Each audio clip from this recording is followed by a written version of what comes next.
देखिए हम पढ़ने जा रहे हैं एंगल बिटवीन टू प्लेन्स। तो जिस तरीके से हम लोगों ने एंगल बिटवीन टू लाइंस पढ़ा था, बिल्कुल सेम मैनर में हम लोग एंगल बिटवीन टू प्लेन्स पढ़ेंगे। क्योंकि लाइन में भी था कि लाइन क्या एक गिवन लाइन के पैरेलल होती थी या एक गिवन वेक्टर के पैरेलल होती थी, जिसमें डायरेक्शन रेशियो होता था, उसी पे वेक्टर डिपेंड करता था, लाइन डिपेंड करती थी। अब वही चीज यहां पर है कि प्लेन क्या है, नॉर्मल है किसके, एक वेक्टर के या एक लाइन के। तो प्लेन क्या है, नॉर्मल है, या एक लाइन या एक वेक्टर क्या है, नॉर्मल है। तो अगर हम यहाँ पर एंगल बिटवीन टू प्लेन्स पढ़ने जा रहे हैं, वेक्टर फॉर्म में पढ़ने जा रहे हैं, तो दोनों प्लेन को हमने ये ले लिया r dot n1 is equal to q1 and r dot n2 is equal to क्या, q2। तो हम लोग क्या करेंगे कि एंगल बिटवीन टू प्लेन पढ़ने के बजाय किसके बीच का पढ़ेंगे, देयर नॉर्मल्स। तो एंगल बिटवीन टू प्लेन कहते जरूर हैं लेकिन निकालते किसके बीच का है, देयर नॉर्मल्स। तो अब आइए हम करने क्या जा रहे हैं, यहां पर हमने दो प्लेन ले लिया, एक प्लेन इस तरीके से ले लिया, देख लीजिए ये इसके नॉर्मल कौन है, n1 है, और दूसरा प्लेन हमने इस तरीके से यहां पे ले लिया ये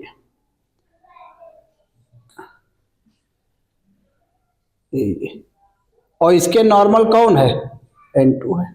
तो अब हम करेंगे क्या, इन्हीं दोनों के बीच एंगल पढ़ेंगे, नॉर्मल के बीच का। तो नॉर्मल के बीच का पढ़ने मतलब यहाँ पे नॉर्मल क्या है, वेक्टर है, तो दो वेक्टर के बीच का एंगल जो आपने पीछे पढ़ा वही निकालिए।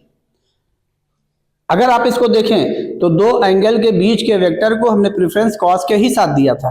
हमने कहा था आप रिजल्ट इसी जाइए, भले साइन निकालना हो, कॉस से निकाल करके आप बाद में कर लीजिएगा। तो दो लाइंस के बीच का भी एंगल आपने कॉस के फॉर्म में पढ़ा, दो प्लेन के बीच का भी एंगल किसके फॉर्म में पढ़ने जा रहे हैं, कॉस के फॉर्म। खाली हो क्या रहा है कि दो वेक्टर के बीच का ही एंगल पढ़ रहे हैं। यहां पर वो नॉर्मल से दोनों वेक्टर, वहां पर क्या था, दोनों लाइनों के पैरेलल वेक्टर था, जिसको आपने b1 b2 या b और b' यूज किया। यहां पर क्या यूज करने जा रहे हैं, n1 और n2, और जो आपने दो वेक्टर के बीच का एंगल पढ़ा है उसमें आपने क्या यूज किया, वेक्टर ए और वेक्टर बी। खाली क्या हो रहा है, सिंबल बदल रहा है, लेकिन कॉन्सेप्ट वही है। तो यहां से क्या हो जाएगा, cos theta is equal to n1 dot n2 upon modulus of n1 into n2। ये आपका एंगल का फॉर्मूला आ गया। बाद में थीटा की वैल्यू निकाल लीजिएगा कॉस इनवर्स के फॉर्म। समझ में बात आ गई कि नहीं आ गई, बिल्कुल सेम वही है। ये देखिए, ये इसके डायरेक्शन को आउटसाइड कर दीजिए, तो ये एंगल आपने एंटी क्लॉकवाइज में ले लिए। यहां से ये n1 है, ये n2 है। बात समझ में आ गई कि नहीं आ गई। अब आ जाइए कार्टेशियन फॉर्म देख लीजिए। कार्टेशियन फॉर्म, जब कार्टेशियन फॉर्म पढ़ने जा रहे हैं, आइए पहले परपेंडिकुलर की कंडीशन पढ़िए तब चलते हैं।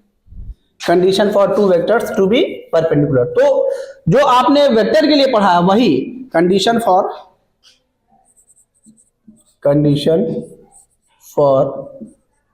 To planes to be perpendicular. देखिए ये तो जो दो वेक्टर के परपेंडिकुलर कंडीशन है, थीटा की वैल्यू 90 हो जाएगी, वही बिल्कुल सेम आ जा रहा है, चीजें नहीं बदल रही है, ये ध्यान रखिएगा। अब देखिए condition for two planes to be parallel. तो क्या हो जाएगा, दो उनके नॉर्मल्स पैरेलल हों तो नॉर्मल्स को पैरेलल कंडीशन लगा दीजिए, n1 is equal to lambda n2। अब इसी कार्टेशियन फॉर्म देख लीजिए, सेकंड कार्टेशियन फॉर्म इसी एंगल को। तो जो नॉर्मल्स हैं उनकी डायरेक्शन रेशियो को हम लेट कर ले रहे हैं। Let the direction ratios of their normals are a1 b1 c1 and a2 b2 c2। Let the direction ratios of their normals are A1 B1 C1 and A2 B2 C2। तो अब पहले वाले के normals की direction ratio क्या हो गई, A1 B1 C1, दूसरे वाले क्या हो गई, और पहले वाले का नॉर्मल्स हमने क्या लिया, वेक्टर n1 लिया है, तो वेक्टर n1 क्या हो गया, यानी normals to plane on normals to plane on first plane. तो क्या, या नॉर्मल डायरेक्ट लिख दे रहे हैं इसको अब हम, n1 इज इक्वल टू क्या, A1 I कैप, यानी क्या normal vector to first plane, ये लिख दे रहे हैं normal vector to first plane, और वेक्टर और लिख के फर्स्ट वाले क्या लिखा हूं, n1, वही लिख दे रहे हैं A1 I plus B1 J plus C1 K, और similarly n2 means normal vector to second plane, ठीक है। सिमिलरली मीन्स ये हो गया यहाँ पर A2I plus B2J plus C2K। अब यहां से क्या हो जाएगा, cos theta is equal to क्या हो गया, n1 dot n2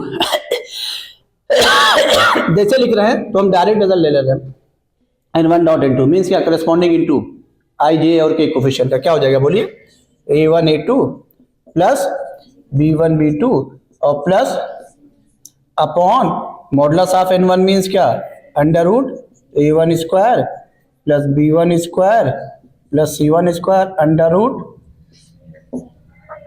A2 square plus B2 square और प्लस C2 स्क्वायर, बाद में थीटा की वैल्यू निकाल लेंगे, तो हम कॉस के ही फॉर्म में छोड़ दे रहे हैं, इस एंगल निकालिएगा। अब क्या, condition for two planes to be perpendicular, condition for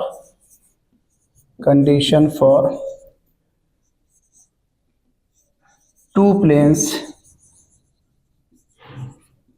to be perpendicular, तो ये क्या हो जाएगा, थीटा की 90 हो गई, तो क्या हो गया A1 A2 plus B1 B2 plus C1 C2 is equal to क्या, 0। अब कंडीशन फॉर पैरेलल देख लीजिए, कंडीशन फॉर टू प्लेन्स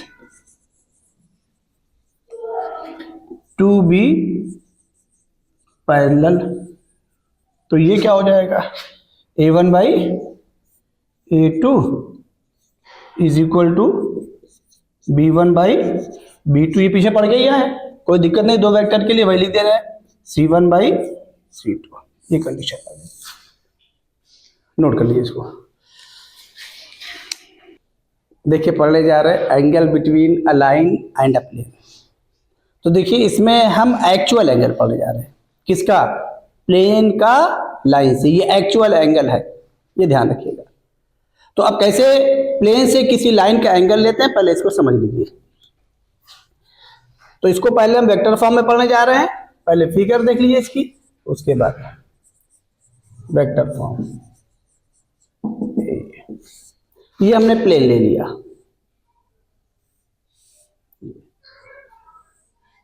अब एक्चुअल एंगल पढ़ेंगे, और कहां से पढ़ेंगे, प्लेन में, प्लेन जैसा भी होगा या तो उसकी एक साइड को हॉरिजॉन्टल ले लीजिएगा, क्यों, क्योंकि हम लोग जनरली जो एंगल है वो कहां से पढ़ते हैं, एक्स एक्सिस से, कहां से पढ़ते हैं, और एक्स एक्सिस को हमेशा क्या कंसीडर किया गया है, हॉरिजॉन्टल। इसीलिए अगर किसी प्लेन का किसी लाइन से एंगल पढ़ेंगे तो अब प्लेन में क्या करेंगे, हॉरिजॉन्टल लाइन ड्रॉ करेंगे यहां पर ऐसे, या इसकी एक साइड को हॉरिजॉन्टल ले लेंगे, बात वही। हॉरिजॉन्टल क्यों, हॉरिजॉन्टल से एंगल क्यों ले रहे हैं, क्योंकि जैसे अभी हमने आपको बता दिया। तो अब हम क्या कर रहे हैं, ये हमने कोई लाइन ले ली और ये हमें एंगल निकालना है, ये बात समझ में आई कि नहीं है, इसमें कोई डाउट। अब नॉर्मल टू प्लेन ले लिया, ये इसको आगे एक्सटेंड करा दिया, ये नॉर्मल टू प्लेन हो गया, और इसको भी एक्सटेंड करा दिया, ये हमारा वेक्टर फॉर्म में लाइन हो गई, R is equal to A plus lambda और बी, और प्लेन हमने ये ले ली क्या, R dot N is equal to क्या, क्यू। अब इसका जो एंगल है ये हम निकालने जा रहे हैं, तो ये एंगल कितना हो गया 90 माइनस थीटा, यही दो वेक्टर के बीच बन रहा। तो अब यहां पर क्या, ये किसके पैरेलल है बोलो, वेक्टर बी के। तो ये इधर भी वेक्टर बी आ जाएगा वही पैरेलल, बोलिए लैम, समझ रहे नहीं समझ रहे हैं। तो बी और किसके बीच का निकाल ले रहे हैं, एन के बीच का, ये जो आपका है। तो ये देखिए ये कितना हो गया 90 माइनस थीटा, तो निकाल लीजिए किसके साथ, कॉस के साथ। लिखिए क्या, cos 90 minus theta is equal to, समझ रहे नहीं समझ रहे हैं, क्या हो जाएगा बोलिए, B dot N upon modulus of B modulus of N, और cos 90 माइनस थीटा क्या हो गया साइन थीटा। तो यहां पर ये बाद में थीटा साइन के फॉर्म में निकाल लिएगा, इनवर्स के फॉर्म में, B dot N upon modulus of B modulus of N, ये थीटा निकल आया। समझ में आ गया कि नहीं आ गया, कोई डाउट तो नहीं ना। हाँ ये ध्यान रखिएगा, ये लाइन प्लेन में नहीं ली है, बाहर है, तो प्लेन के तो पैरेलल हो जाएगा वो अगर उसमें ले लेंगे तो। और निकाल किसके बीच के रहे हैं, प्लेन के बीच का, ध्यान रखिएगा। तो प्लेन में क्या है, ये ऑलरेडी इसकी एक साइड को हमने क्या ले लिया है हॉरिजॉन्टल, इसमें कोई डाउट, ये आपका आ गया थीटा, समझ रहे हैं ना। अब इसका ये कार्टेशियन फॉर्म पढ़ लीजिए,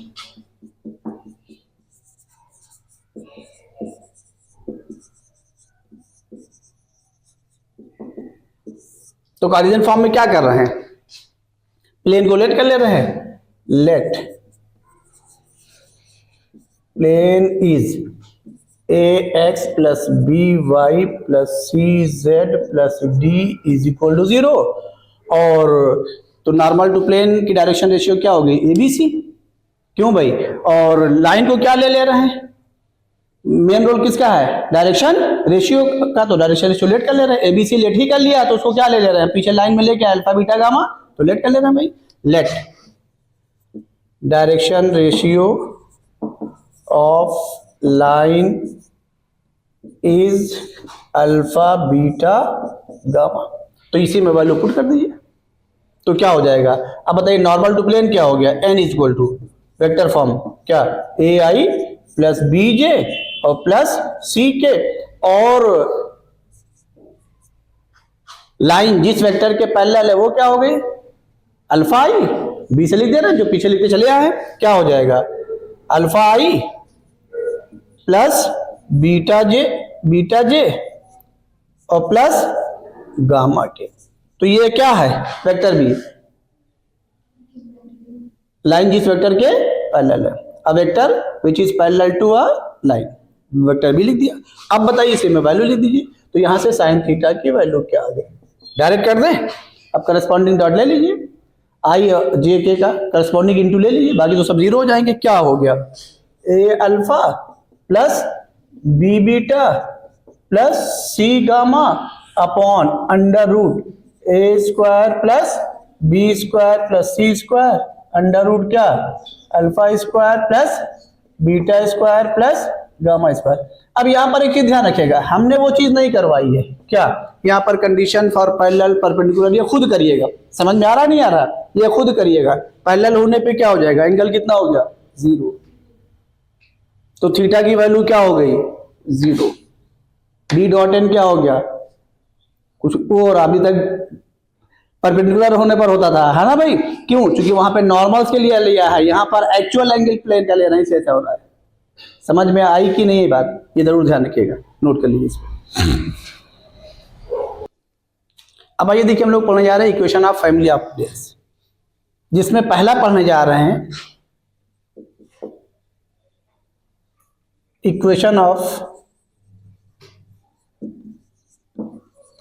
parallel plane to a given plane, equation of parallel planes, क्योंकि फैमिली हो गई है तो जाहिर है equation of family of parallel planes to a given plane. Equation of family of parallel planes to a given plane. तो किसी भी चीज की फैमिली बनाने के लिए वहां पर पैरामीटर्स का होना मस्ट है। किसका होना? पैरामीटर्स का। जैसे आप वेक्टर पढ़ते हैं पैरेलल, तो a equal to lambda b लिखा, vector a equal to lambda vector b, तो जाहिर है उसको हम फैमिली नहीं बोलते, लेकिन पैरेलल बन गया। एक नहीं कितने हो गए? इनफाइनाइट। तो कुछ जगहों पर बोलते हैं, कुछ जगहों पर नहीं बोलते, ये ध्यान रखिएगा, चीजें एक ही है। अब आइए equation of family of parallel planes to a given plane. तो पहला हम पढ़ने जा रहे हैं वेक्टर फॉर्म, इसका ए पार्ट पढ़ने जा रहे हैं वेक्टर फॉर्म। तो देखिए ये हमने ले लिया कोई plane r dot n is equal to Q, ये ले लिया। अब जाहिर अगर इसके पैरेलल लेना है तो क्या करेंगे? लैम्डा n कर देंगे। लैम्डा क्या होगा? पैरामीटर होगा। तो अगर हम ये करने जा रहे हैं तो देखिए क्या हो जाएगा, ये हमारा गिवन प्लेन है, तो यहाँ पे फैमिली ऑफ प्लेन लिखने जा रहे हैं। देखिए समझिए, family of parallel plane, parallel plane क्या हो जाएगा?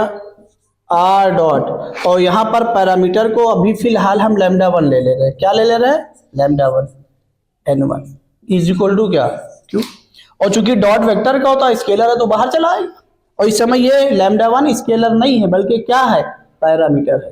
तो जब इसको बाहर ले आएंगे, इधर डिवाइड कर लेंगे, तो ये हमारा क्या हो गया? बोलिए, r dot N is equal to क्या?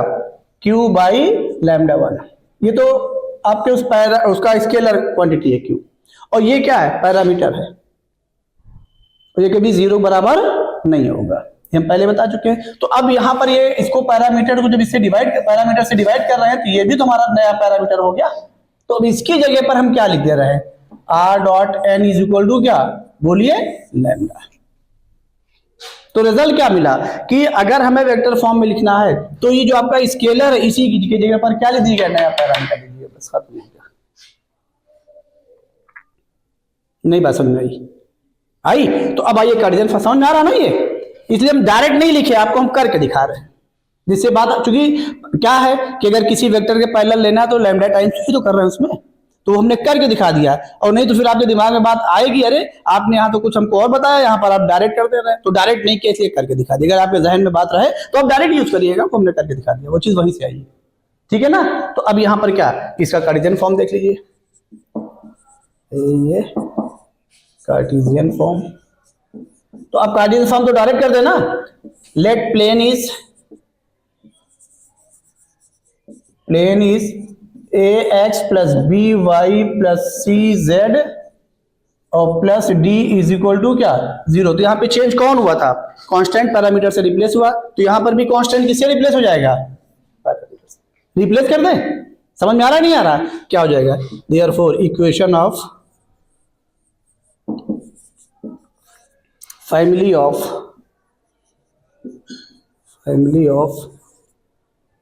पैरेलल प्लेन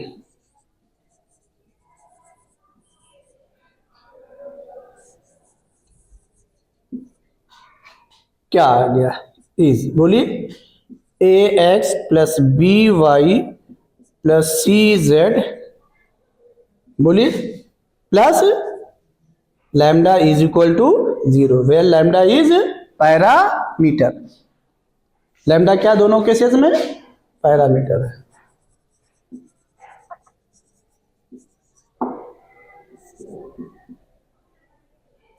अगर इसको आपको फिगर से देखना है दोनों केसेस में, तो क्या होगा? जितने पैरेलल प्लेन होंगे सब पे जो नॉर्मल होगा वो क्या होगा? पैरेलल होगा। जो नॉर्मल होगा वो क्या होगा? पैरेलल होगा। जैसे यहां पर हम कुछ प्लेन आपको लिख करके दिखा दे रहे हैं, जैसे ये एक प्लेन ये लिया, एक प्लेन ये लिया, एक प्लेन ये लिया, ये सब फैमिली ऑफ पैरेलल प्लेन है। क्यों? इन पे नॉर्मल ये है, इन पे नॉर्मल ये है, इन पे नॉर्मल ये, सब क्या है? बोलिए, पैरेलल है। ये देखिए सारे वेक्टर क्या है? पैरेलल। तो ये फैमिली ऑफ क्या हो गया? पैरेलल प्लेन हो गया। ये किसी प्लेन के क्या है? पैरेलल है। यही फैमिली ऑफ पैरेलल प्लेन में। समझ में बात आई कि नहीं आई? नोट कर लीजिए।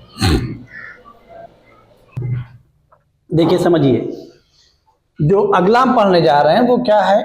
Equation of family of planes through the line of intersection of planes. इस बात को ध्यान रखिएगा, through the line of intersection of planes, यानी मीन्स क्या कि दो प्लेन एक दूसरे को जब इंटरसेक्ट करते हैं तो लाइन के फॉर्म में करते हैं, और दो लाइनें एक दूसरे को जो आपने पढ़ा है वो कहां करती हैं? पॉइंट के फॉर्म में। ये डिफरेंस है दोनों में, ये दोनों में डिफरेंस है।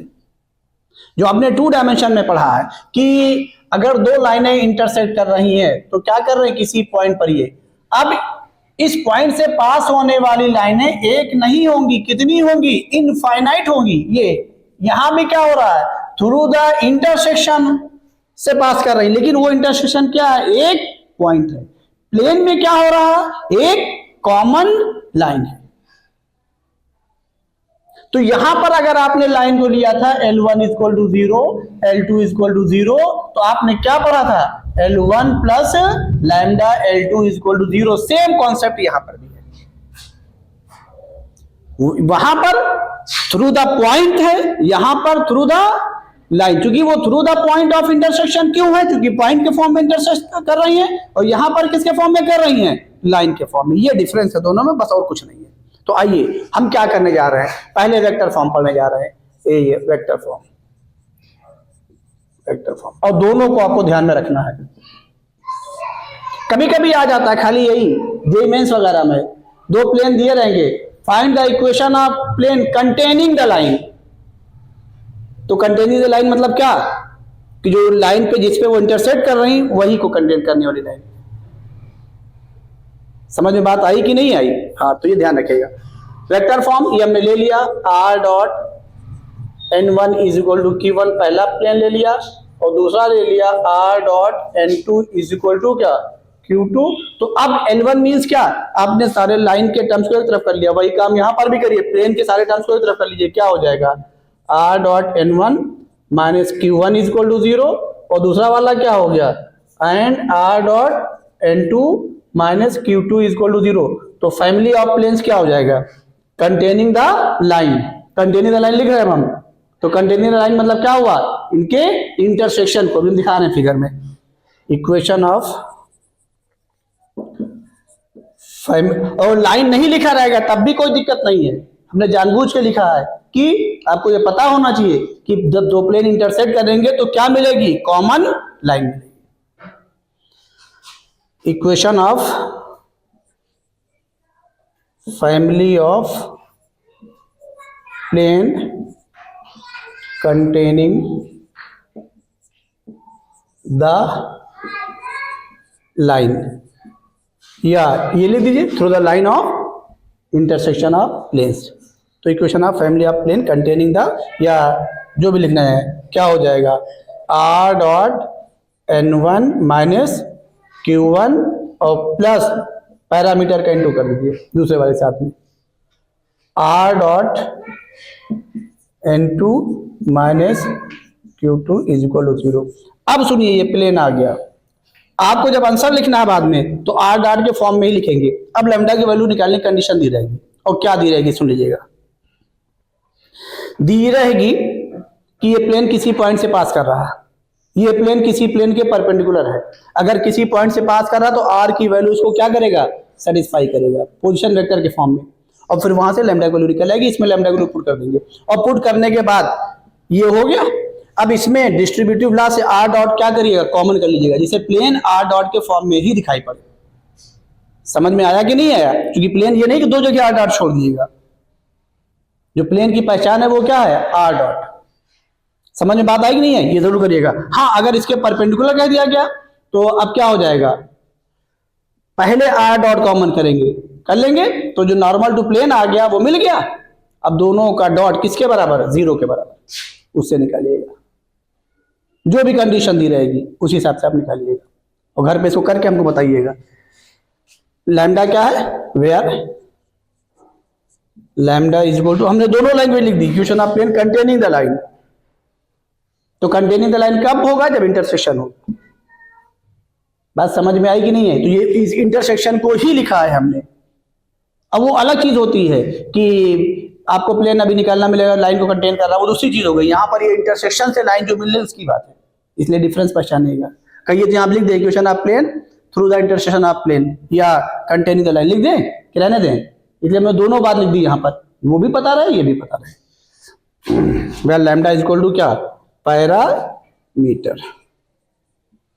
अब आइए कार्टेशियन फॉर्म। कार्टेशियन फॉर्म क्या हो जाएगा? लेट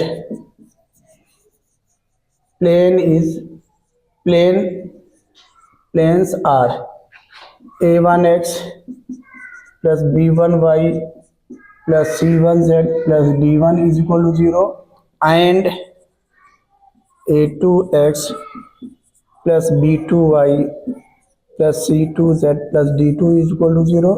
therefore फैमिली ऑफ, अब दूसरी लाइन यहाँ पे बात लिख रहे हैं, family of planes passing through the intersection. अब खाली इंटरसेक्शन लिख दे रहे हैं, लाइन नहीं लिख रहे हैं, तो तीनों चीजें मैंने लिख दी जो यूज होती है। Family of planes passing through the intersection of two given planes क्या? a1x plus b1y plus c1z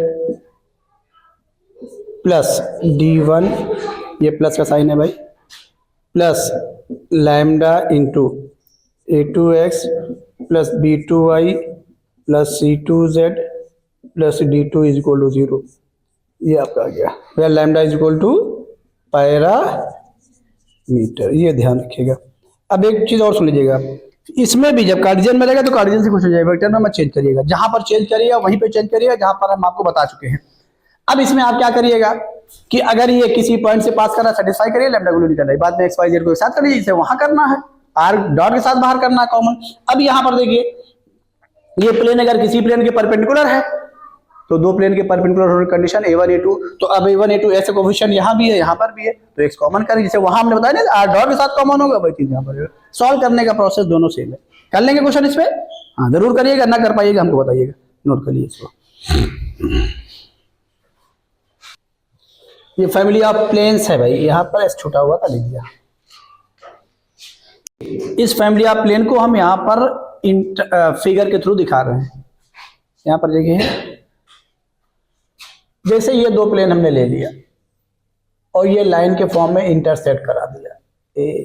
ये प्लेन हमारा पहला वाला है जो ये गिवन है, और ये दूसरा वाला प्लेन है ये जो गिवन है। ये प्लेन P1 है, ये गिवन है, और ये प्लेन P2 है जो क्या है? गिवन है, और ये लाइन के फॉर्म में ये इंटरसेक्ट कर रहे हैं, ये ध्यान रखिएगा। अब इसी लाइन से पास होने वाला यानी कंटेनिंग द लाइन, यानी अब जो प्लेन होगा वो इस लाइन को कंटेन करेगा। तो देखिए अब ये अगला प्लेन यहाँ पर अब हम डैश डैश डैश से दिखा रहे हैं। ये फैमिली ऑफ प्लेन का एक हिस्सा हो गया, दूसरा फैमिली ऑफ प्लेन का ये हिस्सा हो गया। इस तरीके से ये हमने यहाँ पे दिखा दिया। ये जो डॉटेड लाइन से दिखाई है मैंने वो फैमिली ऑफ प्लेन का क्या हो गया? पार्ट हो गया। ये जो डॉटेड लाइन से दिखाई इसी लाइन को कंटेन कर रहा है। अब ये पहचानिएगा और इस लाइन के बारे में समझिएगा, बड़ा इंटरेस्टिंग है। इस लाइन के बारे में समझिएगा। यहाँ पर हम आपको थोड़ा सा ऐसा कॉन्सेप्ट भी दे दें, अब इसके थ्रू दे रहे हैं। इस पर परपेंडिकुलर हमने लेट कर लिया, कौन है? n1 है, और इस पर परपेंडिकुलर कौन है? वेक्टर फॉर्म में देखिए, मजा आएगा, उसके बाद हिसाब से कर लीजिएगा। और ये दोनों प्लेन पे लाई कर रहा, P1 पे भी लाई कर रहा और किस पे लाई कर रहा? P2 पर। इसका मतलब क्या हुआ? ये लाइन दोनों प्लेन पर परपेंडिकुलर है, और पहले वाले पर कौन परपेंडिकुलर है? n1, दूसरे वाले पर, तो इस पर कौन परपेंडिकुलर हुआ? तेज बोलिए। अरे भाई ये लाइन, अब इसको हम एक्सटेंड, ये लाइन, ये लाइन जिसको हम डार्क कर रहे हैं, अब इस पर कौन परपेंडिकुलर हुआ बताइए? फिर से सुनिए, ध्यान दीजिएगा, ये पहले वाले प्लेन में भी है, ये दूसरे वाले प्लेन में भी है। पहले वाले पर कौन परपेंडिकुलर है? n1। दूसरे वाले पर कौन परपेंडिकुलर है? n2। और ये दोनों प्लेन पर है। इसका मतलब क्या हुआ? ये लाइन किस पर परपेंडिकुलर हुई? दोनों पर। किस पर? पहले वाले प्लेन पर भी और दूसरे वाले पर भी। तो बताइए इसकी डायरेक्शन में कौन होगा? वेक्टर कौन होगा? तेज बोलिए। n1 क्रॉस n2, क्योंकि दोनों पर परपेंडिकुलर है। बात समझ में आई कि नहीं आई? इसकी डायरेक्शन में जो वेक्टर होगा वो कौन होगा? n1 cross n2। ये जरूर ध्यान रखिएगा। बात समझ में आई कि नहीं आई? क्योंकि ये दोनों प्लेन पर है, ये दोनों पर परपेंडिकुलर हुआ यही लाइन। तो जाहिर है दोनों पर, पहले पर कौन परपेंडिकुलर है? n1। दूसरे पर कौन है? तो इस पर कौन परपेंडिकुलर हुआ? यानी ये किसकी डायरेक्शन में है? n1 क्रॉस n2 की डायरेक्शन में। तो ये ध्यान रखिएगा, अगर कभी ये लाइन निकालनी हुई, ये लाइन, तो क्या हुआ? किसके पैरेलल हुआ? n1 cross. अब इसको निकालने के लिए पॉइंट दिया रहेगा। नहीं बात समझ में आई? कोई डाउट इसमें? ये बहुत इंपॉर्टेंट चीज है, इसको नोट करके लिख लीजिएगा। देखिए हम पढ़ने क्या जा रहे हैं? Intersection of a line and a plane. अभी आपने दो प्लेन का इंटरसेक्शन पढ़ा, किसके फॉर्म में? लाइन के फॉर्म में। अब लाइन और किसका? प्लेन का इंटरसेक्शन। और उसके बाद इसी का यूज अगली टॉपिक पे हम करने जा रहे हैं। कैसे देखिएगा, पहचानेगा। तो इसको कार्टेशियन फॉर्म में पढ़ने जा रहे हैं, क्योंकि एक पॉइंट पे इंटरसेक्ट करते हैं तो पॉइंट हमको निकालना रहेगा। ठीक है, अगर इक्वेशन उसमें रहेगी वेक्टर में, उसमें चेंज कर लीजिएगा। अब आइए, हमने यहाँ पे लाइन को लेट कर लिया। लेट लाइन इज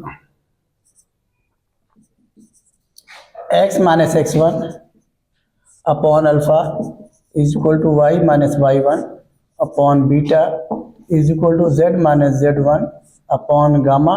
ये लेट कर लिया। और प्लेन को लेट कर लिया। लेट प्लेन इज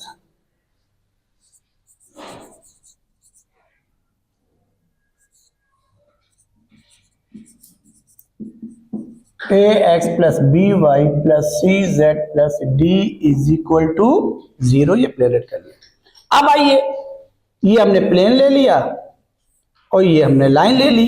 तो जाहिर है जब हम लाइन को इंटरसेक्ट कराएंगे इससे, तो किसी पॉइंट पे ही इंटरसेक्ट करेगी। तो वो हमने यहाँ पे लाइन को दिखा दिया। ये और मान लीजिए इनका इंटरसेक्शन पॉइंट क्या है?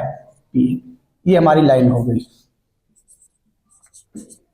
अब आपने क्या किया है? लाइन पर वेरिएबल पॉइंट पढ़ा है, निकाल लीजिए। और वो प्लेन की इक्वेशन को भी क्या कर रहा है?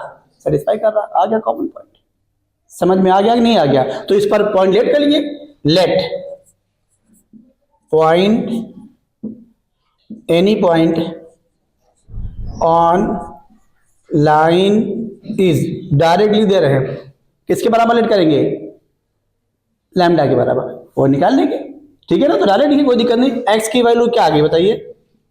Alpha lambda plus x1। Y की वैल्यू बोलिए beta lambda plus y1।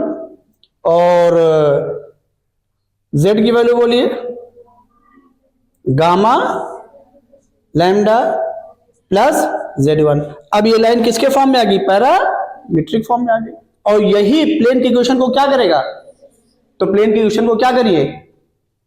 Satisfy करा दीजिए। सेटिस्फाई करा लेंगे तो किसकी वैल्यू निकल आएगी? तेज बोलिए। अरे भाई जब इसको सेटिस्फाई कराएंगे, लीजिए लिख दे रहे हैं हम। ए इंटू क्या हो जाएगा? Alpha lambda plus x1 plus b into beta lambda plus y1 plus c into, जल्दी बोलिए, गामा लैम्डा और प्लस z1 और प्लस d इक्वल टू 0। तो यहां से क्या निकलने जा रहा है? लैम्डा। क्यों? क्योंकि ये पॉइंट किस पर डिपेंड कर रहा है? देयरफॉर पॉइंट इज, यहां पे लिख दिए पॉइंट इज, ये लिख दीजिए पॉइंट इज। क्या लिख दिए? Alpha lambda plus x1 comma बोलिए beta lambda plus y1 gamma lambda plus z1। अब ये पॉइंट आ गया। किस पे डिपेंड कर रहा है भाई? अल्फा x1 y1 z1 तो दिया। ये क्या किस पे डिपेंड कर रहा है? बोलिए लैम्डा पर। यहां से किसकी वैल्यू निकालेंगे?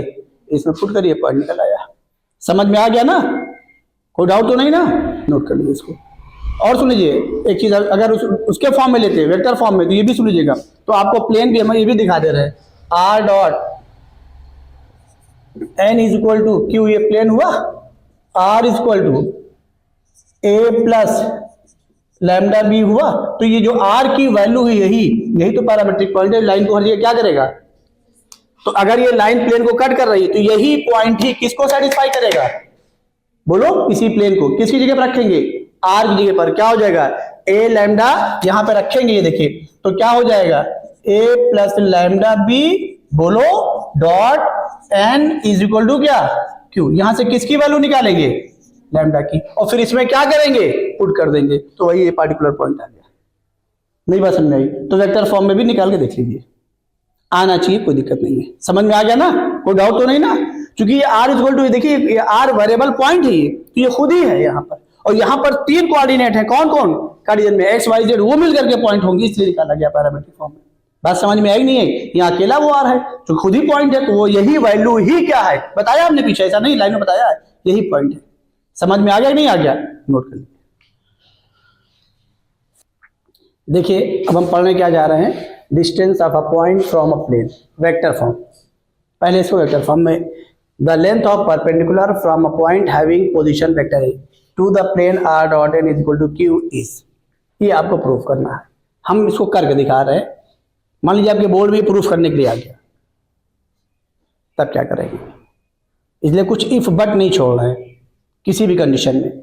आइए देखिए हम करने जा रहे हैं। ये हमको प्लेन दिया है और एक पॉइंट हमको P दिया है जिसका पोजीशन वेक्टर क्या है? ए। अब इससे इसकी स्पेस में है इस तरीके से परपेंडिकुलर, और डिस्टेंस हमेशा कौन सी निकाली जाती है? परपेंडिकुलर कहा जाए या ना कहा जाए। हाँ, अब आ जाइए, ये हमने इस पर क्या ड्रॉ कर दिया? परपेंडिकुलर, यहाँ स्पेस से, और इसको क्या बोल दिया? क्यू। तो ये क्यू हमारा कोई और नहीं हुआ, इसको भी ध्यान रखिएगा। यहीं से ये भी निकल आया क्या? Foot of perpendicular. इसका भी यूज होगा आगे, फुट ऑफ परपेंडिकुलर। तो ये फुट ऑफ परपेंडिकुलर भी निकल आएगा।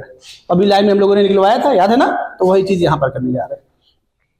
अब ध्यान रखिएगा, क्यू क्या है? इंटरसेक्शन पॉइंट है किसका? इस लाइन का और किसका? इस प्लेन का। तो अब यहां पर हमको जरूरत क्या है? Equation of line P Q लिखना। किसके फॉर्म में? वेक्टर फॉर्म में। चूंकि ये पॉइंट ये दिया, इसे पास कर रहा, तो मेन हमारा क्या टारगेट है? बोलिए, इक्वेशन ऑफ लाइन क्या लिखना? P Q. तो अब बताइए क्या होना चाहिए? ए से पास कर रहा है, क्यू इंटरसेक्शन पॉइंट है लाइन का और किसका?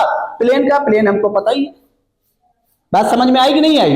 अब बताइए, ये लाइन पता होना चाहिए, तो लाइन ए पॉइंट से पास कर रहा है। बोलिए, किसी एक वेक्टर के पैरेलल होना चाहिए। तो बताइए किसके पैरेलल है? एन के। वेरी गुड, ये किसके पैरेलल है? एन के। तो अभी equation of line P Q लिख सकते हैं। Therefore equation of line P Q is R is equal to A plus lambda, बोलिए, तेज बोलिए, एन। ये सब ध्यान रखिएगा, इसीलिए सब प्रूफ करा रहे हैं कि आपको सारी चीजें ध्यान में रहें। अब बताइए क्या हुआ? ये वेरिएबल पॉइंट हो गया आर की वैल्यू, ये प्लेन की इक्वेशन को क्या करेगा? सेटिस्फाई करेगा। सेटिस्फाई कर दिए, लैम्डा वैल्यू निकल आई, फुट ऑफ परपेंडिकुलर निकल आया। निकल आया कि नहीं निकल आया? अब क्या हो जाएगा? देखिए, ये equation of line P Q हो गया। देयरफॉर डायरेक्ट सेटिस्फाई करा दे रहे हैं आर की जगह पर क्या? A plus lambda N dot, फिर बोलिए, एन इज इक्वल टू क्या? डॉट ले लीजिए, क्या आ गया? A dot N plus lambda modulus of N square is equal to क्या? क्यू। यहां से क्या आ गई? लैम्डा की वैल्यू क्या आ गई? Q minus A dot N upon modulus of N square. ये लैम्डा की वैल्यू पुट कर दिए तो आपका पॉइंट आ गया। समझ में आया ना? Therefore Q is equal to Q is equal to किसके फॉर्म में, वेक्टर फॉर्म में लिखिए। तो क्या आ गया, A plus Q minus A dot N upon modulus of N का होल स्क्वायर। समझ में आ गया, इसमें कोई डाउट? अब बताइए Q निकल आया, P पता है, P Q निकाल, तो क्या हो जाएगा, पहले वेक्टर P Q निकालिए। वेक्टर P Q क्या हो गया, बोलिए, OQ माइनस OP, तो OQ का मतलब ये A plus Q minus A dot N upon modulus of N का होल स्क्वायर। और माइनस क्या, बोलिए, अरे OQ माइनस OP, OP क्या, समझ में आया कि नहीं आया? इसमें कोई अच्छा कोई चीज छुट्टी क्या, N छुट्टी है, हाँ ये, एक minute, A plus lambda N जब लिखे हैं हम कहाँ पे Q इक्वल टू, तो A प्लस ये लैम्डा की वैल्यू लिखी है मैंने, और फिर क्या है, ये वेक्टर N है भाई, ये वेक्टर N है, ये ठीक है। अब बताइए, ये वेक्टर ये हो गया, अब क्या माइनस करें, जल्दी बोलिए, ये OQ हो गया माइनस OP, OP मतलब क्या, वेक्टर है, ये क्या हुआ, कैंसिल हो गया। अब बताइए, ये PQ निकल आया, तो अब इसी की डिस्टेंस लेने के लिए क्या ले लें, बोलिए, मैग्नीट्यूड। तो ये ऑलरेडी इसको, इसका भी मैग्नीट्यूड हो जाएगा, तो ये क्या हो गया, बोलिए, Q minus A dot N किसके साथ, मॉडुलस के साथ, तो ये भी मॉडुलस हो गया, अपॉन क्या, मॉडुलस ऑफ N का होल स्क्वायर, ये क्या हुआ, कैंसिल हो गया। तो PQ की वैल्यू क्या आ गई, ये लेंथ क्या आ गई, डिस्टेंस बताइए। अब क्या है, हमारा क्या था, A डॉट N था ना, ये यहाँ पर ये गलत है, R डॉट N नहीं है, बल्कि ये क्या है, A डॉट N, क्या है ये, A डॉट N, जो हमने लिखा था R ना, वो R नहीं था, क्या था, A डॉट N। अब यहां से क्या हो जाएगा, बोलिए, माइनस कॉमन करेंगे अंदर, कोई फर्क पड़ेगा नहीं, तो क्या आ गया, A dot N minus Q किसके साथ, मॉडुलस ऑफ अपॉन क्या, मॉडुलस ऑफ N, ये प्रूफ हो गया, परपेंडिकुलर डिस्टेंस। और देखिए इसको लिखा क्यों गया, ये क्योंकि हमारा प्लेन क्या था, R dot N is equal to क्या था, Q। तो अब ये कह सकते हैं कुछ और नहीं, जो आपने 11 में पढ़ा होगा स्ट्रेट लाइन में, क्या उस पॉइंट को सेटिस्फाई कराया गया, इसको ट्रांसफर किया गया upon under root coefficient of X square plus Y square ना। तो यहाँ पर कोफिशिएंट ऑफ एक्स स्क्वायर जब कौन आ रहा है, वेरिएबल कौन है, जो नॉर्मल टू प्लेन है, उसी का मॉडुलस आ रहा है, वही चीज है, सेम चीज है, इसीलिए इसको क्यू को ट्रांसफर किया गया, इस फॉर्म में नहीं लिखा गया, लिखने का मकसद यही था। बात समझ में आई कि नहीं है? तो अगर आप चाहें किसी पॉइंट से परपेंडिकुलर डिस्टेंस तो याद कर सकते हैं, कुछ नहीं, क्या करिए, सारे टर्म्स को एक तरफ करिए, मॉडुलस, और आर की जगह किसको सेटिस्फाई करा दीजिए, उस पॉइंट को, अपॉन जो अंडर रूट लिखते थे ना, X square plus Y square, यहाँ पर क्या नॉर्मल टू प्लेन कौन है, एन, उसी का जो डॉट है वही मॉडुलस था। समझ में आएगी नहीं, वही चीज है, सेम चीज है, कोई डाउट इसमें, नोट कर लीजिए। देखिए उसी चीज को कार्टेशियन फॉर्म में प्रूफ करने जा रहे हैं। Length of perpendicular from a point x1 y1 z1 to the plane, इस पॉइंट को, अब ये प्लेन देख लीजिए, बिल्कुल सेम कॉन्सेप्ट है, कॉन्सेप्ट नहीं बदल रहा, ये प्लेन हमने ले लिया, ये पॉइंट P मालूम है, x1 y1 z1, तो ये पॉइंट यहाँ पर है स्पेस में, तो ये परपेंडिकुलर ड्रॉ कर रहा है, तो वही हमने वहां दिखा दिया, 3 डायमेंशन सब समझाएं, अगर यहाँ लेट करें तो आप खुद ही समझ जाए कहाँ पर है पॉइंट ए, ये अब हमने इस पर परपेंडिकुलर ड्रॉ कर दिया, इसको फिर क्या बोल दिया, क्यू, क्यू क्या निकल आया, फुट ऑफ परपेंडिकुलर। तो अब ये क्या है, क्यू क्या है, इस लाइन और प्लेन का क्या है, इंटरसेक्शन, तो पहले हमें लाइन चाहिए, तो equation of line P Q लिखें, समझ रहे नहीं समझ रहे हैं, देयरफॉर इक्वेशन ऑफ लाइन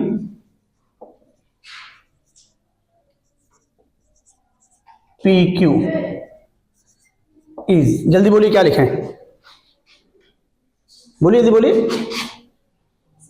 हाँ x माइनस, हाँ अपॉन, तेज बोलिए, हाँ क्योंकि ये किसके पैरेलल है, नॉर्मल के, और नॉर्मल की डायरेक्शन रेशियो क्या है, ABC, इस पर जो नॉर्मल है उसकी डायरेक्शन रेशियो क्या है, ये ABC, इसकी डायरेक्शन रेशियो क्या है, ABC, तो क्या हो जाएगा, बोलिए, is equal to y minus y1 by b is equal to z minus z1 by c. इसी में हम हर चीज करा दे रहे हैं। तो ये q क्या बन गया बोलिए, foot of perpendicular, foot of perpendicular. अब यहीं से भी हर चीज करा दे रहे हैं। जब फुट ऑफ परपेंडिकुलर निकल आएगा तो इसकी इमेज भी निकाल दे रहे हैं इसी आर्टिकल से ही, सब कुछ अभी हम निकाल दे रहे हैं और फिर डिस्टेंस निकाल दे रहे हैं। इसी में सब कुछ आ गया हमारा। समझ रहे हैं नहीं समझ रहे हैं? वही काम वहां पर भी कर लेंगे। इमेज, वो फुट ऑफ परपेंडिकुलर निकाला अभी क्यों हमने, तो इमेज लेना होगा तो कहां बनेगा, जितनी डिस्टेंस पे पॉइंट उतनी डिस्टेंस पे बनेगा। वेक्टर फॉर्म में निकालना तो वेक्टर फॉर्म में कर लीजिएगा। तो पॉइंट निकाल करके बाद में उसका पोजीशन वेक्टर लिख लीजिएगा, क्या दिक्कत है? इस फॉर्म में भी निकालना कोई दिक्कत नहीं है। अरे भाई पॉइंट 3 डायमेंशन में निकालेंगे तो पोजीशन वेक्टर तो पढ़ के ही आए, कोई दिक्कत ही नहीं। अब बताइए क्या हो जाएगा, any point on line, any point on line is equal to, अब डायरेक्ट लिख दे रहे हैं एक्स कोऑर्डिनेट, बोलिए a lambda plus x one, any point on line q is equal to, तो हर को सबको सेटिस्फाई करेगा, क्यू लिखा देगा उसको, Q is equal to A lambda plus x one, फिर बोलिए B lambda plus Y one, फिर बोलिए C lambda plus Z one. अब ये पॉइंट किसको सेटिस्फाई करेगा, तो उसको सेटिस्फाई करा दीजिए, क्यू लाई कर रहा है प्लेन में, क्या करेगा सेटिस्फाई करेगा, करा दीजिए।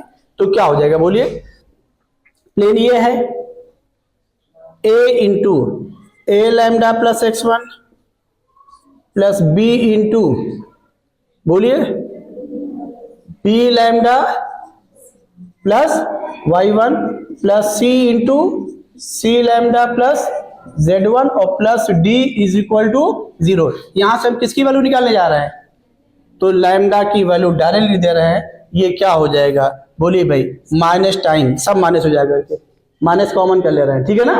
क्या मिलेगा बोलिए, a x one plus B y one plus C z one, ये भी तो जाएगा, प्लस डी अपॉन क्या, a square plus b square plus वही मॉडुलस वो था, ठीक है। तो a square plus b square plus c square. अब ध्यान रखिएगा, इस लैम्डा की वैल्यू इसमें पुट कर देंगे तो ये क्या निकल आया, फुट ऑफ परपेंडिकुलर। ये क्यों निकल आया, तो फुट ऑफ परपेंडिकुलर भी इसी से निकालना आ गया। ये आता है, जरूरत पड़ेगी भी एडवांस क्वेश्चन में। अब बताइए, हम पहले डिस्टेंस निकाल लें, इमेज की बाद में बात कर लेंगे, ठीक है ना। तो डिस्टेंस क्या हो जाएगी बोलिए, डिस्टेंस देयरफॉर पी क्यू, तो क्या लगा दे रहे हैं, डिस्टेंस फार्मूला अंडर रूट, क्योंकि परपेंडिकुलर तो है ही है, क्या बोलिए ये minus P Q X two minus X one का होल स्क्वायर, क्या मिला बोलो, ए स्क्वायर लैम्डा स्क्वायर मिला, प्लस फिर बोलो बी स्क्वायर और प्लस मिल गया, और लैम्डा क्या है पैरामीटर है ना, तो इसको किस में लगा दें, मॉडुलस में, और बचा क्या ऊपर ये मॉडुलस लैम्डा आ गया, अंडर रूट क्या आ गया, a square plus b square plus c square. अब यहां से लैम्डा का मॉडुलस लगा के लिख दीजिए, जब लिखेंगे तो ये क्या आ जाएगा, ए देयरफॉर डिस्टेंस क्या आ गई, पी क्यू इक्वल टू, बोलिए क्या आ जाएगा, मॉडुलस के साथ क्या, a x one plus B y one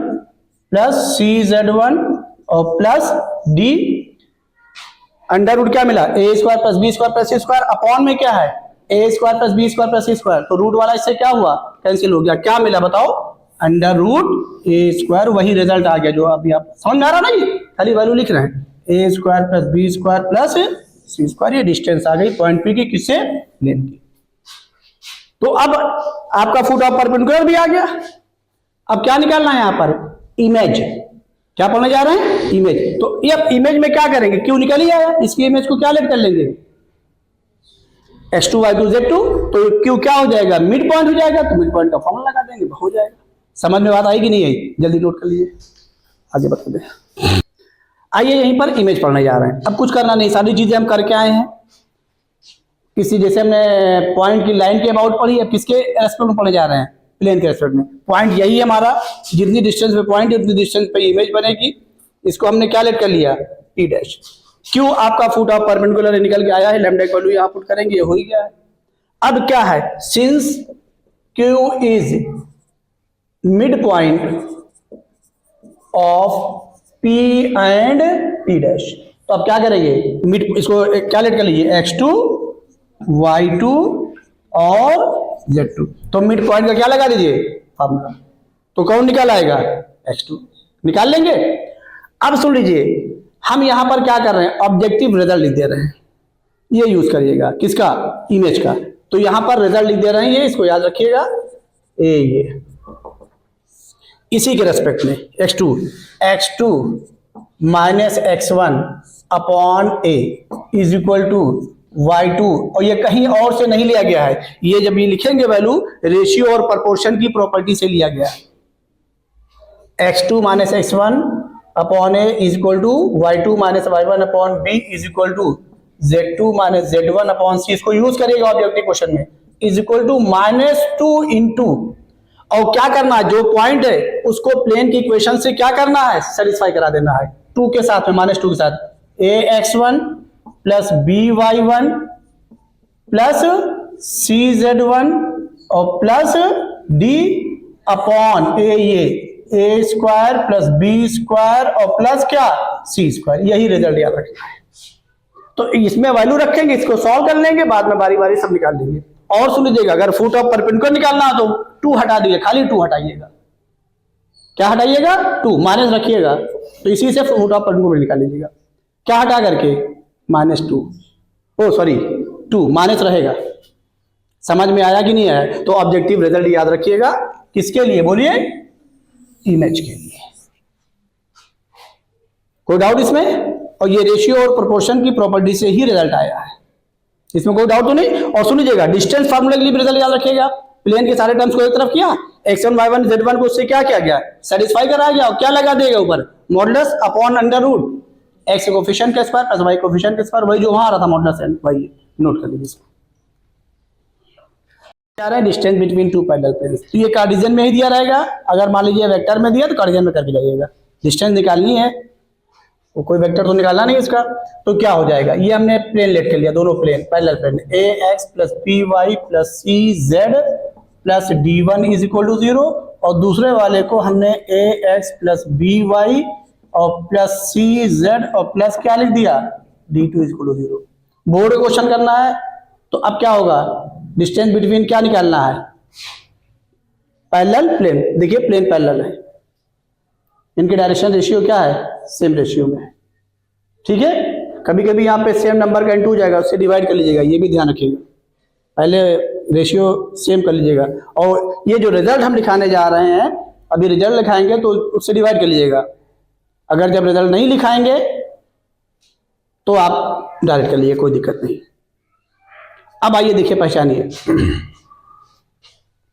करना क्या है, ओरिजिन से दोनों पर परपेंडिकुलर ड्रॉ कर लीजिए, किससे, ओरिजिन से, और ड्रॉ करने के बाद मॉडुलस ना लगाइए, क्योंकि वो हमने मॉडुलस लगा दिया, दोनों पे ड्रॉ करिए, पहले वाले पर दूसरे वाले पर, और सारे टर्म्स को एक तरफ करने के बाद जिस फॉर्म में हमने लिखा प्लेन को ड्रॉ कर लिया, तो क्या आएगा, d1 upon under root a square plus b square plus c square, इसका क्या आएगा, d2 अपॉन अंडर रूट। अब क्या करिए कि दोनों में जो ग्रेटर हो उसको साइन के साथ माइनस कर दीजिए, बस दोनों में जो ग्रेटर हो उसको साइन के साथ क्या कर दीजिए, माइनस कर दीजिए, आपकी डिस्टेंस आ जाएगी पैरेलल प्लेन की।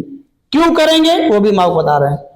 अब आइए इसका रिजल्ट पहले देख लीजिए, रिजल्ट ऑब्जेक्टिव के लिए साइन के साथ इसको लीजिए, साइन के साथ इसको लीजिए, और required distance between parallel planes, distance between parallel planes, sign के साथ दोनों को उठाइए, d1 को भी d2 को, और मॉडुलस लगा दीजिए, डिफरेंस लेकर के, किसी में से किसी को भी माइनस करिए, कोई फर्क नहीं पड़ेगा। क्यों, क्योंकि हमने क्या लगा दिया बाहर, अपॉन अंडर रूट क्या, a square plus b square plus c square, ये ऑब्जेक्टिव के लिए रिजल्ट हो गया। अब देखिए, मान लीजिए हमारा प्लेन है, ये पैरेलल प्लेन है ये। अब देखिए, मान लीजिए ओरिजिन बीच में है, ओरिजिन कहीं बीच में है, तो आप क्या करने जा रहे हैं, दोनों पे परपेंडिकुलर ड्रॉ कर रहे हैं, तो एक पॉजिटिव आएगा, दूसरा क्या आएगा, निगेटिव आएगा। तो हमने क्या कहा कि मॉडुलस ना लगाइएगा, जब डिस्टेंस बिटवीन पैरेलल प्लेन्स है तो क्या करिएगा, बड़े वाले में से छोटे वाले को साइन के साथ माइनस कर दीजिए, तो पॉजिटिव वाले में से निगेटिव वाले को माइनस करेंगे तो क्या हो जाएगा, पॉजिटिव। मान लीजिए ये कंडीशन है, ओरिजिन एक साइड में है, इधर है, प्लेन एक साइड में है, तो अब क्या होगा, जब इस पर परपेंडिकुलर ड्रॉ करेंगे इसकी, और जब इस पर करेंगे तो डिस्टेंस तो यही आएगी ना, इतनी, बोलो यही तो आएगी, या इसे रहेगा स्पेस में, तो इस तरीके से ड्रॉ करेंगे। तो अब यहाँ पे समझिए इतनी ही निकलनी है।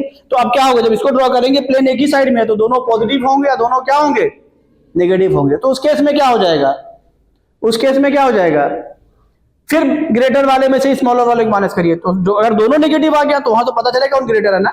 मान लीजिए एक -2 आया, एक -5 आया, तो ग्रेटर कौन हुआ, तो -2 में से जब साइन के साथ माइनस करें तो माइनस माइनस क्या आ जाएगा, प्लस हुआ जाएगा, और जब पॉजिटिव आएगा तो कोई मतलब नहीं है। तो ये दोनों कंडीशन आपकी आ गई, इसमें कोई डाउट, समझ में आ गया।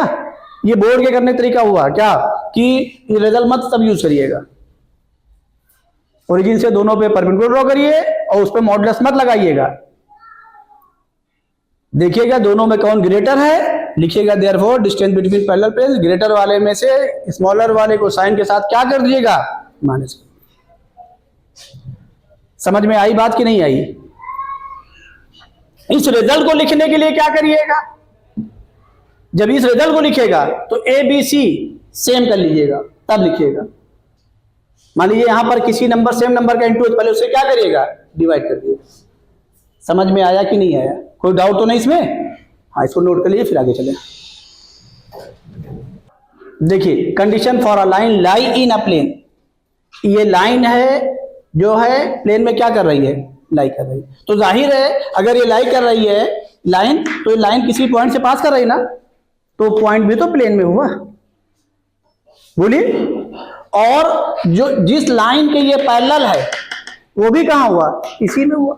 तो अब बताइए जो नॉर्मल प्लेन के है, जो जो प्लेन के परपेंडिकुलर लाइन है वो क्या हुआ, जिस लाइन के ये पैरेलल है उसके भी तो परपेंडिकुलर हुआ। तो अब क्या करिए, उस पॉइंट को इसे सेटिस्फाई करा दीजिए, क्या हो जाएगा बोलिए, ax1 plus by1 plus cz1 और प्लस क्या d इज इक्वल टू 0। एक कंडीशन ये हो गई, और दूसरी क्या हो जाएगी, ये जो लाइन है जिसकी डायरेक्शन रेशियो क्या है, अल्फा बीटा गामा है, वो भी क्या है, परपेंडिकुलर है किस पर, जिसके ये पैरेलल है जिस वेक्टर के, वो कौन है, बी वेक्टर था, और उसकी डायरेक्शन रेशियो यहां पर क्या आ गई है, सॉरी उसकी डायरेक्शन रेशियो क्या आ गई है, अल्फा बीटा गामा। और नॉर्मल टू प्लेन की डायरेक्शन रेशियो क्या है, ए बी सी। तो दोनों परपेंडिकुलर हुए, बोलिए। तो कार्टेशियन फॉर्म में रिजल्ट लिखाया है वही लिख दीजिए, क्या लिख दे बोलिए, ए अल्फा और plus b beta plus c gamma is equal to, ये दोनों कंडीशन साथ साथ सेटिस्फाई होनी चाहिए, दोनों साथ साथ, ध्यान रखिएगा, ये दोनों साथ साथ सेटिस्फाई होनी चाहिए, ये दोनों साथ साथ सेटिस्फाई। तो ये कंडीशन आ गई, समझ में आया।